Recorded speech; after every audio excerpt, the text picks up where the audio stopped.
Hey everyone, Charlie here, and today we're doing another LPP, Learn to Play Piano with Charlie episode, where we're going to take a question from a subscriber and see if we can give a little bit of feedback on it.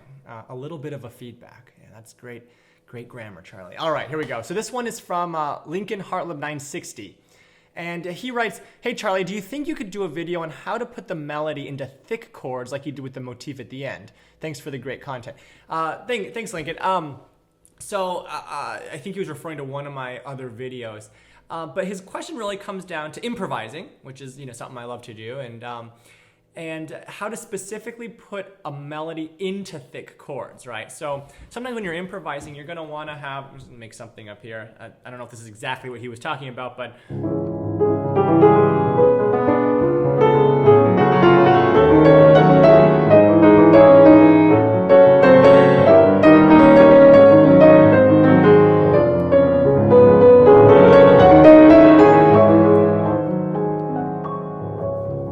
something like that. So that was kind of a luscious, quick improv where there was a lot of chords. My right hand was basically playing 4-note chords pretty much the whole time, right?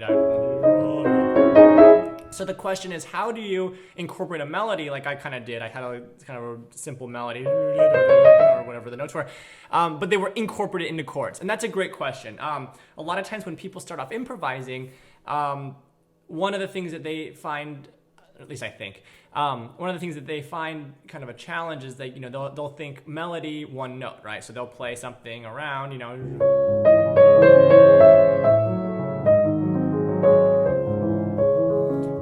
that's a nice melody too. That's a beautiful little melody. But let's say you want to put chords into that. Starting off, let's see, what's a good way to do it? If you're kind of mentally thinking in terms of harmonies, not necessarily explicitly like, oh, this is going to be a C sharp, minor chord, and then it's going to be an F sharp minor chord. But if you like, a lot of what I do is kind of intuitive.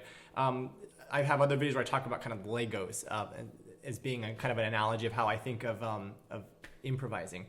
But you kind of have, whether explicitly or implicitly, you're thinking about a harmony, right? That your music is going to be in. This one was in C sharp minor.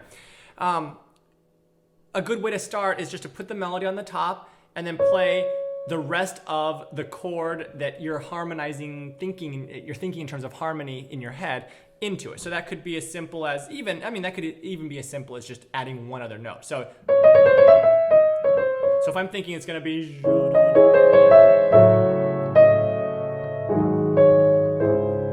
if that's going to be kind of my thing, my harmony, so it's like C sharp, maybe an F sharp minor, and then like a G sharp 7, something like that, if you think in terms of simple terms. You could add like one other note that's in that melody below your main note. So G sharp is a great one that's within the C sharp minor chord, right? So I could do playing the top notes with my top few fingers. Obviously, you're going to have to probably change around some of your fingers, because if you're playing one note, you might just do like 2, 3, 2, 1, 4, 4, 3, 2, 1, 2 as you're fingering. But in this case, if you're going to be playing another note, you're going to have to rearrange a little bit. So maybe you'll start with 3, 3, 4, 3, 2, 3, 5, right? Something like that. Whereas you probably wouldn't play like that if you're just playing just a single note melody.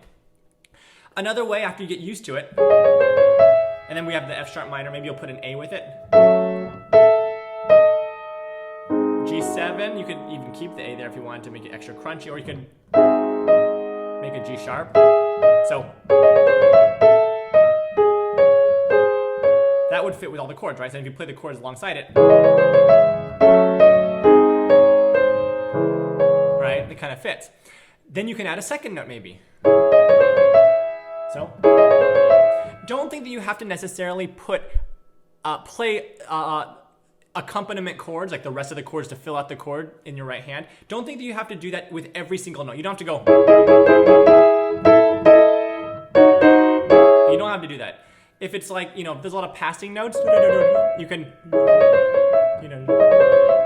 right? You can change them a few times. So you can add a second note there, or maybe a third.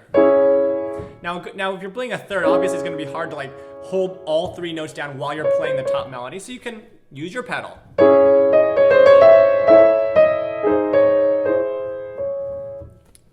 keeping your melody legato in a case like this can make it sound more cohesive. But of course, that's not going to be the case in every piece, because if you're having a loud, fast piece, it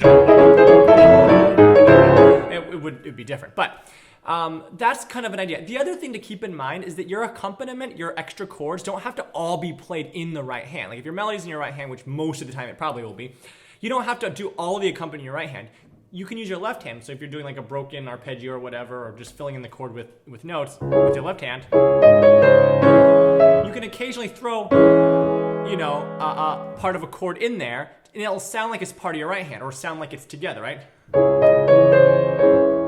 Right? So my right hand's playing, and my left hand's playing, but it sounds like I'm playing with my right hand, right?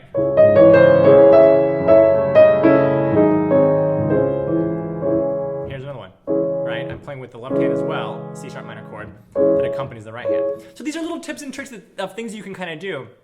But yeah, you can start as simple as just adding one other note with your right hand on occasion. And remember, you don't have to play a note, you don't have to play the harmony every single time you change the note in the right hand melody. But just keep in mind, implicitly or explicitly, what key you're in, and just fill in notes that fit in with that key. And you'll probably figure out if it sounds bad, it's probably the wrong notes, right? So, ba-dum-tsh. Anyway, hope this is a little bit helpful.